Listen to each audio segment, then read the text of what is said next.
Senado aprova a criação do PIB verde. Crise fiscal no Brasil é tema de debate na Comissão de Assuntos Econômicos. E CPI mista da JBS aprova plano de trabalho. Destaques desta edição do Senado Notícias.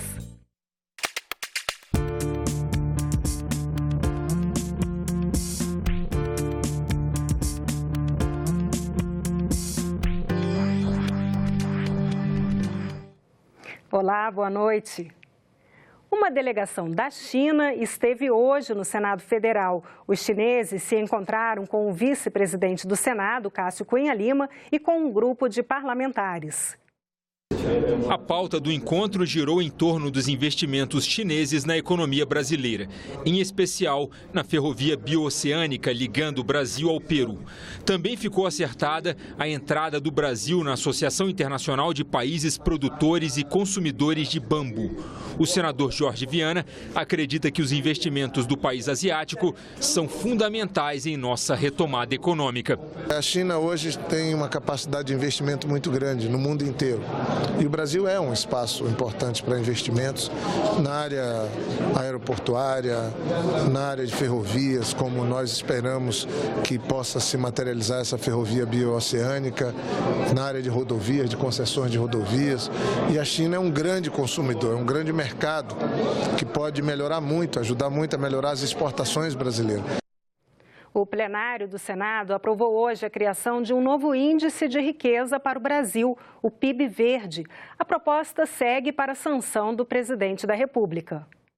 A proposta determina que o Instituto Brasileiro de Geografia e Estatística, o IBGE, que é o órgão responsável pelo cálculo do Produto Interno Bruto, PIB, deve divulgar também, todos os anos, o PIB verde, que considera o patrimônio ecológico nacional. O cálculo do PIB verde deve levar em consideração iniciativas nacionais e internacionais semelhantes, como o Índice de Riqueza Inclusiva, IRI, de forma a buscar convergência e comparabilidade com os índices adotados em outros países. De acordo com o PLC, essa metodologia deve ser discutida com a sociedade e com instituições públicas antes de se tornar índice oficialmente adotado no Brasil. O plenário do Senado aprovou as indicações de Maria Iracema do Vale e Márcio Fontes para as vagas do Supremo Tribunal Federal no Conselho Nacional de Justiça. Também foi aprovado o nome de José Cesário Sec para o cargo de diretor da Agência Nacional do Petróleo, Gás Natural e Biocombustíveis, a ANP. Os senadores também analisaram novas regras para o financiamento de campanhas eleitorais. A cobertura completa desse debate você acompanha na edição do Senado Notícias desta quinta-feira, às 8h15 da manhã. Para economistas que participaram de audiência pública na Comissão de Assuntos Econômicos, o quadro fiscal brasileiro é extremamente preocupante. Segundo eles, a reforma da Previdência é indispensável para um ajuste fiscal no médio e longo prazo. Os debatedores foram unânimes em dizer que o contingenciamento de despesas discricionárias, que são aquelas que o governo pode ou não executar, dependendo da previsão de receitas, é uma medida insuficiente para o país nos próximos anos. Segundo eles, sem reformas estruturantes que alterem a dinâmica do gasto obrigatório e da previdência, a chance de reequilíbrio da dívida é zero. Os economistas afirmaram ainda que não se pode desvincular política de economia e que o ajuste fiscal deve ser feito de forma gradativa. Ninguém está falando em transformar um déficit primário de 159 bilhões em um superávit em 2 anos. Ao contrário, esse ajuste fiscal que o Brasil está passando, ele é muito gradual. Ele vai levar 5, 6 anos. Mesmo nesse período, a dívida pública novamente vai crescer. A estratégia do ajuste fiscal gradual é mais ou menos o que está na Emenda Constitucional 95 de 2016, conhecido como Emenda do Teto do Gasto, que, para ser viável ao longo dos próximos 10 anos, depende, claro, de uma reforma da Previdência. Eu vou mostrar isso aqui. Sem reforma da Previdência, não há como cumprir a regra do teto dos gastos. A Comissão Parlamentar Mista de Inquérito, que investiga os empréstimos feitos pelo BNDES à empresa JBS, aprovou nesta quarta-feira seu plano de trabalho. Mas os pontos a serem investigados geraram polêmica entre os parlamentares. O senador Ataídes abriu a reunião respondendo às alegações de que a CPMI seria chapa branca, ou seja, estaria alinhada com o governo. Não sou funcionário do Planalto, nem do PSDB. Sou extremamente independente. Não tenho um pingo de vaidade pelo poder. Como presidente da CPMI mista, jamais estaria a serviço do Planalto. A CPMI foi chamada de chapa branca quando o deputado Carlos Marum foi escolhido como relator. Marum foi um dos defensores do presidente da República quando o nome de Michel Temer apareceu nas delações da JBS. Antes da reunião, Marum já adiantou que não pretende convocar nem o presidente, nem os donos da JBS. Eu até não faço questão de convidar, de ouvir Joesley, Wesley, Saldi muito rapidamente. Eu não faço.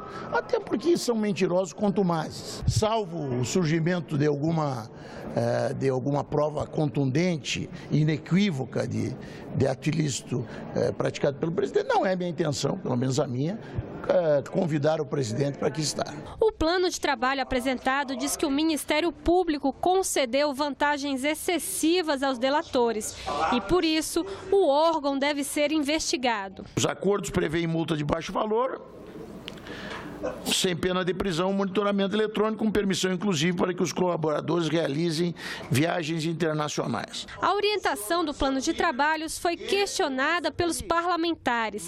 Para eles, o Ministério Público não deve ser o foco da investigação. Eu espero que tenha sido organizada como CPMI da JBS e não CPMI da retaliação ao MPF. Eu não vi nenhum dos requerimentos propostos. A convocação do senhor ministro da Fazenda. Está aqui, olha. Henrique Meirelles assume o Conselho de Administração da JBS. Por quê? Da quantidade de requerimentos que tem nessa comissão parlamentar de inquérito, meu caríssimo senador Caiado, 61% se dirigem a membros do Ministério Público para estarem presentes. Tem significado diagnóstico a fala de Sua Excelência, o relator, nessa semana, no jornal O Globo. Diz o senhor relator: nós vamos investigar quem sempre nos investigou. Nós não viemos aqui para investigar quem investiga, nós viemos aqui para apoiar quem investiga. Na verdade, uma CPMI não pode também deixar de investigar poderosos, sejam eles políticos ou sejam pessoas com funções públicas que cometeram crimes. Segundo o Instituto Nacional do Câncer, todo ano o câncer do colo do útero atinge 16 mil mulheres no Brasil. Um terço morre em função da doença. Apesar do país contar com uma política de prevenção, muitas mulheres deixam de fazer os exames. Hoje, a Comissão de Assuntos Sociais aprovou o projeto que reforça a luta contra os cânceres de mama e colo do útero. A proposta segue agora para o plenário do Senado.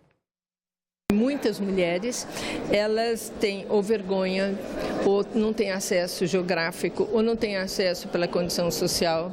E muitas que têm acesso, elas não buscam, né? Com medo também de saber algum resultado. Então, o que esse projeto faz? Ele, de certa forma, determina ao governo que ele tem que fazer busca ativa dessas mulheres. O Papa Nicolau, que muitas mulheres acham que é um bicho-papão, né? E os exames do seio são muito importantes, porque eles previnem o mais importante de tudo, que é a possibilidade da morte. Eles podem evitar. A Comissão de Direitos Humanos rejeitou hoje uma sugestão de projeto de lei que tinha como objetivo tornar o funk um crime à saúde pública de crianças, adolescentes e à família. A sugestão será arquivada. A estabilidade no serviço público é o tema de hoje do programa Argumento. O senador Lazier Martins é relator na Comissão de Constituição e Justiça de uma proposta que avalia o desempenho de servidores públicos e esta avaliação pode levar à perda do cargo. É uma previsão legal, Tânia, da Constituição brasileira, artigo 41, parágrafo 1º, inciso 3º, que diz que o funcionário estável poderá perder o cargo por desempenho deficiente. Com que sentido? Com o sentido de qualificar o serviço público. Porque todos nós sabemos que tem funcionários mais eficientes, menos eficientes, médios, mas tem alguns que fazem o concurso, têm o mérito e a competência de ser aprovado, mas uma vez aprovados, caem nas cordas, como se costuma dizer, né? E nós ficamos por aqui. Outras notícias a qualquer momento na nossa programação e em nossa página na internet, senado.leg.br/TV. Muito obrigada pela companhia. Continue sintonizado aqui na TV Senado.